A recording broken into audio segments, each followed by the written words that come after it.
Hello students, জ্ঞানজ্যোতি coaching সেন্টারের পক্ষ থেকে তোমাদের সকলকে জানাই আরো একবার স্বাগত। তো স্টুডেন্টস, আজকের ক্লাসে আমরা যে বিষয় নিয়ে আলোচনা করব তা হলো সুলতানি যুগের স্থাপত্য ও শিল্পকলার পার্ট 3 নিয়ে। ঠিক আছে, এর আগে ক্লাসে আমরা পার্ট 1 ও পার্ট 2 নিয়ে আলোচনা করেছি। তোমরা যারা ভিডিওটি দেখোনি তোমরা কিন্তু প্লেলিস্টে গিয়ে ভিডিওটি দেখে নিতে পারো। তো আলোচনা শুরু করার পূর্বে তোমাদের বলে রাখি, তোমরা যারা SKBU অর্থাৎ সিধু কানু বিরসা ইউনিভার্সিটির অন্তর্গত 4th সেমিস্টারে রয়েছে, তোমাদের যাদের মেজর হিস্ট্রি রয়েছে তাদের পেপার 5 এর একটি গুরুত্বপূর্ণ টপিক নিয়ে আজকের ক্লাসে আমরা আলোচনা করব। তো আলোচনা শুরু করার পূর্বে তোমাদের বলে রাখি যে তোমরা যারা ভাবছো তোমরা এই সেমিস্টারে আমাদের সাথে অনলাইনে যুক্ত হবে, তোমরা স্ক্রিনে দুটো নম্বর দেখতে পাচ্ছ। এই দুটো নম্বর হলো আমাদের জ্ঞানজ্যোতি কোচিং সেন্টারের অফিসিয়াল হেল্পলাইন নাম্বার। তো তোমরা এই দুটো নম্বরের মধ্যে যে কোনো একটিতে যোগাযোগ করে আমাদের সাথে যুক্ত হতে পারো।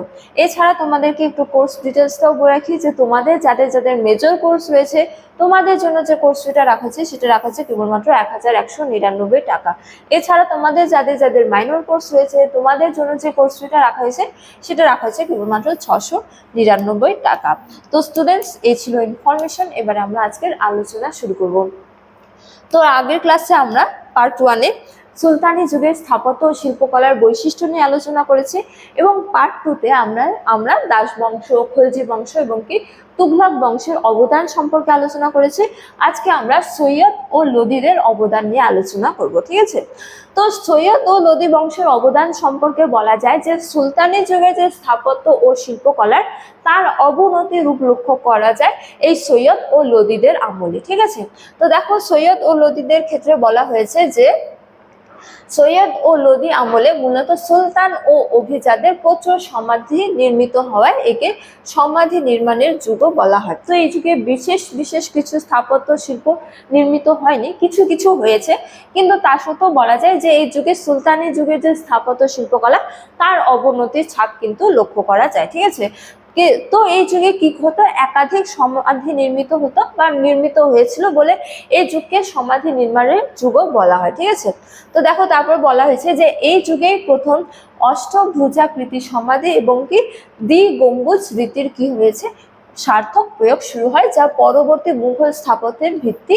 গড়ে দিয়েছিল। ঠিক আছে, তো বলা যায় যে এই যুগে যে সমাধিগুলি নির্মিত হতো তার মধ্যে বিশেষ কিছু বৈশিষ্ট্য পরিলক্ষিত হয়, যেমন অষ্টাভুজাকৃতির সমাধি, এছাড়া কি দ্বিগম্বুজ অর্থাৎ ডাবল ডোম।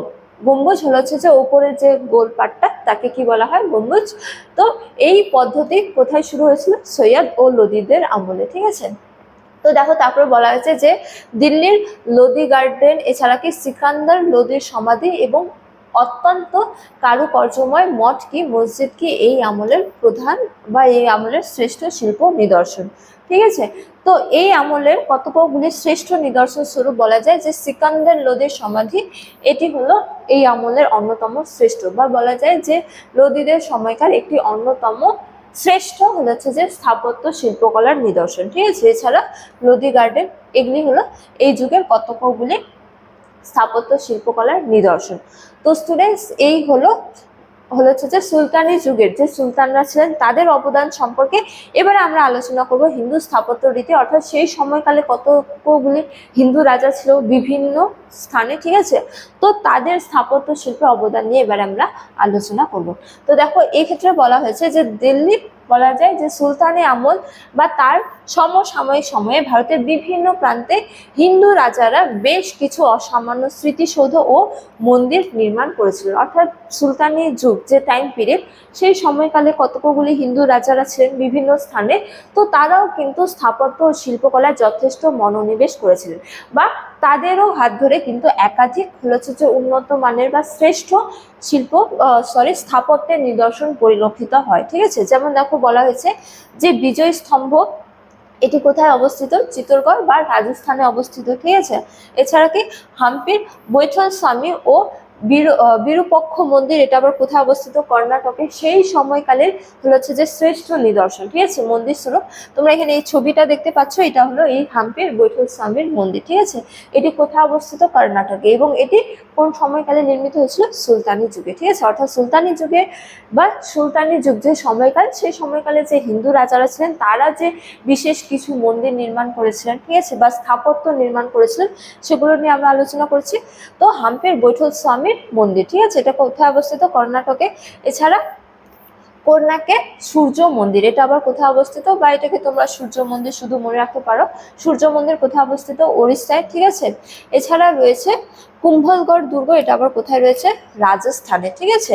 এটা আবার কোথায় রয়েছে? রাজস্থানে, কুম্ভলগড় দুর্গ। তো এইগুলি হলো সেই সময়কালের হিন্দু রাজাদের কর্তৃক নির্মিত কতকগুলি হচ্ছে যে স্থাপত্যের নিদর্শন, ঠিক আছে, শ্রেষ্ঠ স্থাপত্যের নিদর্শন। তো সুতরাং সুলতানি স্থাপত্য শিল্পে বা বলা যায় যে সুলতানি যুগে হিন্দু রাজাদেরও কিন্তু হচ্ছে যে অবদান পরিলক্ষিত হয়। তো স্টুডেন্টস, এই ছিল আজকের আলোচনার বিষয়। আজকের আলোচনার ক্লাস এতটাই।